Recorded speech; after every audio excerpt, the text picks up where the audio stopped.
Guys, welcome back to my channel. This is Fashvika, the channel where we make amazing eco-friendly jewelry ideas, eco-friendly crafts, a lot more. In today's video, I'm gonna be showing you how to make this beautiful clay and paper clay pendant, and it's so simple, so easy. And before go back, consider clicking the like button, guys. I do really appreciate that. If you want more such video in the future, consider subscribing, hit the bell icon. Whenever we will gonna upload new video, you're gonna get notified about it. Also, if you're interested in making amazing clay earrings, I have a PDF download for you which contains amazing earrings design ideas, the earrings ideas, the jewelry ideas, which you can very well use for making your own jewelry line for your business or for yourself or for gifting it for someone else.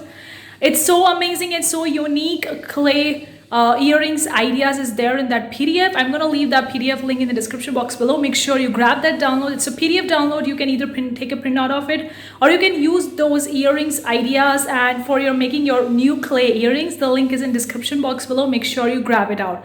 Without further ado, let's get started with this particular tutorial. What are the materials required? Gonna need a paper clay, and then you're gonna need an air dry clay. This is a gray air dry clay.